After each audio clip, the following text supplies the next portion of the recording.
साथियों, मैं विजयराज शेगेकर आज आपके सामने कुछ बात रखने का चाहता हूँ।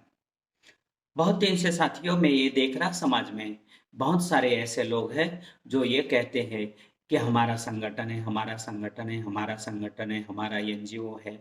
हम तो उन लोगों का छोटा सा जिला लेवल का संगठन होता है, दो चार जिले मिलाकर मंडल लेवल का होता है, विभाग लेवल का होता है, राज्य लेवल का होता है।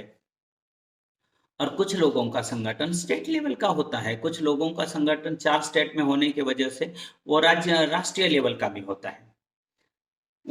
आज के समय में भारत में लाखों संगठन हैं और लाखों संगठन होने के बावजूद भी आज हमारी रोजाना समस्याएं बढ़ रही है, समस्या खत्म नहीं हो रही। अगर समस्या हमारी रोजाना बढ़ रही है लाखों संगठन होने के बावजूद भी, तो इसके पीछे क्या कारण हो सकता है? उसके पीछे एक कारण हो सकता है, जो भी संगठन है वो संगठन का कोई उद्देश्य नहीं है। दूसरी बात, वो संगठन का कोई शत्रु और मित्र की पहचान नहीं है। तीसरी बात, वो संगठन में काम करने वाले जो लोग हैं, कार्यकर्ता लोग, पदाधिकारी लोग, वो प्रशिक्षित नहीं है, वो शिक्षित है। बाबा साहब एक जगह कहते हैं, बाबा साहब ये कहते हैं, अगर आप लोग संगठन चलाना चाहते हो, संगठन से अगर लोगों को न्याय दिलाना चाहते हो, तो आपके जो संगठन में काम करने वाले कार्यकर्ता है, पदाधिकारी है, उनको प्रशिक्षित करना जरूरी है। अगर वो लोग प्रशिक्षित लोग ही समाज को न्याय दिला सकते या प्रशिक्षित लोग ही समस्या का समाधान कर सकते, अन्यथा कोई भी व्यक्ति समस्या का समाधान नहीं कर सकता। क्योंकि जितने भी आज के समय में लोग हैं, वो सभी के सभी लोग समस्या के कारणों के ऊपर चर्चा नहीं करते हैं, समस्या के परिणामों के ऊपर समस्या करते हैं। समस्या का मूल कारण किसी को पता नहीं होता है, कोई ढूंढना नहीं चाहता है, उसके ऊपर कोई सॉल्यूशन नहीं निकालना चाहता है, लेकिन सभी के सभी लोग समस्या के परिणामों पर काम करते हैं। और उसका रिजल्ट यह होता है कि समस्या के परिणामों के ऊपर काम करने की वजह से समस्या जैसे कहती है वैसी रहती है और अभी तक हमारी समस्या का समाधान नहीं होता है। बाबा साहब ने हमारे लोगों को 5000 सालों से जो गुलामी थी, वो गुलामी बाबा साहब ने उनके समय में संविधान लिखने का जब उनको मौका मिला, तो संविधान लिखते समय 5000 साल की गुलामी संविधान ने हमको देकर उन्होंने खत्म की। और बाबा साहब के साथ में उस समय हमारे दादा परदादा जो लोग थे वो पढ़े लिखे नहीं थे, वो अनपढ़ थे। बाबा साहब ने अनपढ़ लोगों के साथ में मिलकर हम लोगों को आजादी दिलवाई, हमको हक अधिकार दिलवाए।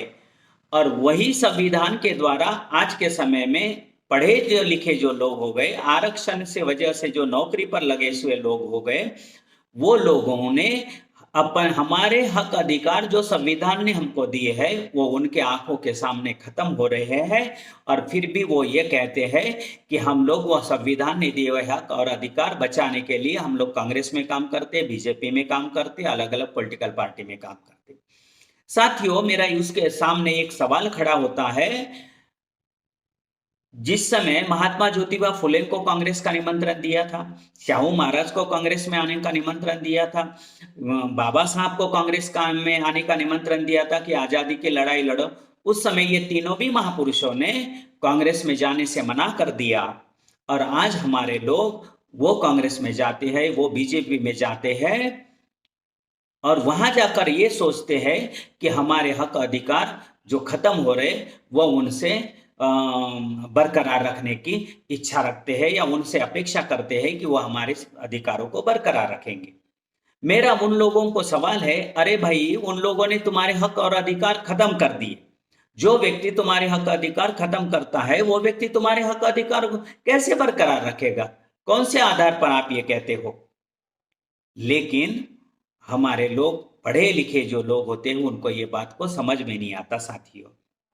इसलिए मैं ये चाहता हूं, हमारी समस्या देशव्यापी है, हमारी समस्या राष्ट्रव्यापी है, हमारी समस्या भारतव्यापी है। इसलिए सभी के सभी संगठन चलाने वाले लोगों ने ऐसे संगठन के साथ काम करना चाहिए जो संगठन में ब्राह्मण नहीं है, जो संगठन का शत्रु निर्धारित है, जो संगठन का उद्देश्य निर्धारित है, ऐसे संगठन में उन लोगों ने काम करना चाहिए कॉमन मिनिमम प्रोग्राम पर, ताकि उनका एनर्जी वेस्ट ना जाए, उनका संगठन वेस्ट ना जाए। अगर आपका संगठन है, दूसरे लोगों का संगठन है, अगर आपका 10 पॉइंट है, उनका 10 पॉइंट है, दोनों का मिला के 20 पॉइंट होते, अगर 10 पॉइंट के ऊपर अगर दोनों की सहमति होती है तो कॉमन मिनिमम प्रोग्राम पर आप लोग इकट्ठा कर काम करना चाहिए। और जब तक भारत में ऐसा नहीं होगा तब तक हमारी समस्या का समाधान नहीं होगा। साथियों, संसद में आज के समय में SC ST के आरक्षित जगह से 131 लोग आज के समय में संसद में हैं।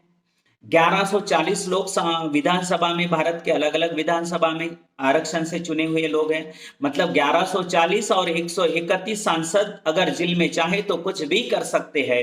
लेकिन जिस दिन ये देश में संविधान जलाया 2018 में, तब एक भी आमदार ने और खासदार ने ना राज्यपाल को मेमोरेंडम दिया, ना राष्ट्रपति को मेमोरेंडम दिया, ना निषेध व्यक्त किया, ना उसका विरोध किया।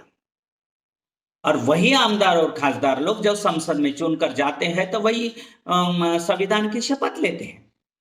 तो इतना बड़ा हादसा हुआ।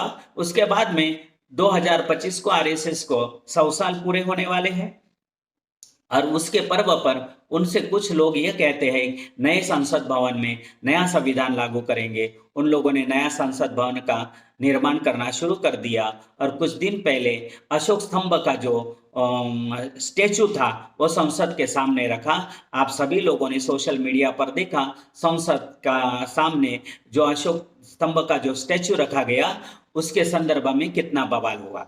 लेकिन इतना बवाल होने के बावजूद भी 131 खासदार में से एक भी खासदार ने, 1140 आमदार है, उन्होंने एक भी आमदार ने ना अपने विधानसभा में ना लोकसभा में अधिवेशन के समय में उन लोगों ने उसका निषेध नहीं किया, एक मेमोरेंडम भी नहीं दिया।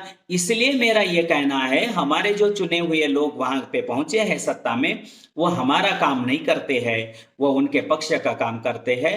उनका मालिक जैसा बोलेगा वैसा वो काम करते, और ऐसे लोगों से हम अपेक्षा करते हैं कि वो हमारा जो समस्या है वो समस्या छुड़ाएंगे। साथियों, मेरा आज का ये आकलन रहा, इसलिए मैं आपके सामने ये वीडियो के द्वारा बोलना चाहता था और मैंने आपको बोल दिया। अगर आपको